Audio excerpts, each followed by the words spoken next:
Assalamualaikum warahmatullahi wabarakatuh. Kami dari kelompok 7 yang terdiri 3 anggota bernama Diva Panca absen 13, Niken Amelia absen 20, dan Rike Alfiana absen 26.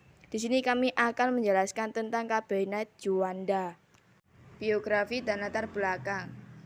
Kabinet Juanda disebut juga Kabinet Karya, memerintah pada periode 9 April 1957 hingga 10 Juli 1959. Kabinet ini merupakan salah satu kabinet Juanda, merupakan anak pasangan Raden Kartawijaya dan Nyi Monat.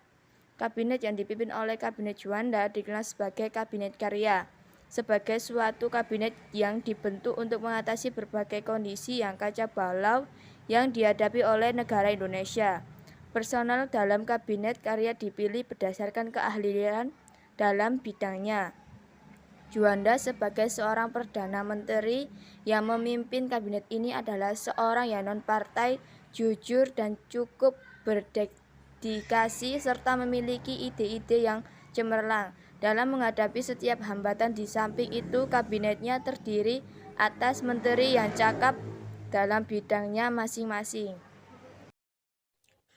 Program kerja Kabinet Juanda. Program kerja Kabinet Juanda dan pelaksanaannya setelah dilantik 9 April 1957. Kabinet Juanda yang disebut dengan Zakon Kabinet dengan Perdana Menteri Ir Juanda. Kabinet ini mempunyai tugas yang berat, terutama untuk menghadapi pergolakan daerah, perjuangan membalikkan Irian Barat, dan menghadapi keadaan ekonomi serta keadaan keuangan. Untuk mengatasi hal tersebut, Kabinet Juanda menyusun program 5 pasal yang disebut Pancakarya. Karena itu Kabinet Juanda disebut Kabinet Karya. Program-program yang juga disusun oleh Presiden Soekarno. 1. Membentuk Dewan Nasional. 2. Normalisasi keadaan Republik. 3. Melancarkan pelaksanaan membatalkan KMB. 4. Perjuangan Irian Barat. Dan 5. Mempergiat pembangunan.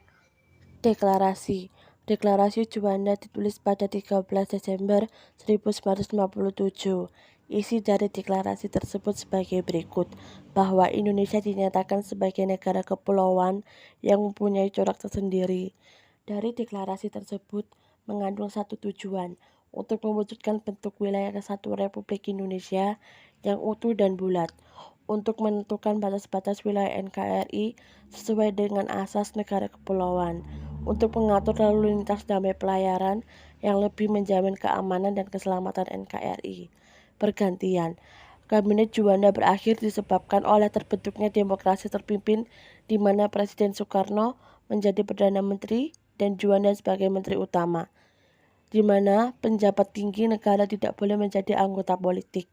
Juanda wafat di Jakarta 7 November 1963 karena serangan jantung dan dimakamkan di TMP Kalibata, Jakarta. Berdasarkan surat keputusan Presiden RI nomor 244/1963, Insinyur Juanda Kartowijojo diangkat sebagai tokoh nasional atau pahlawan kemerdekaan nasional. Namanya diabadikan sebagai nama Bandar Udara di Surabaya, Jawa Timur.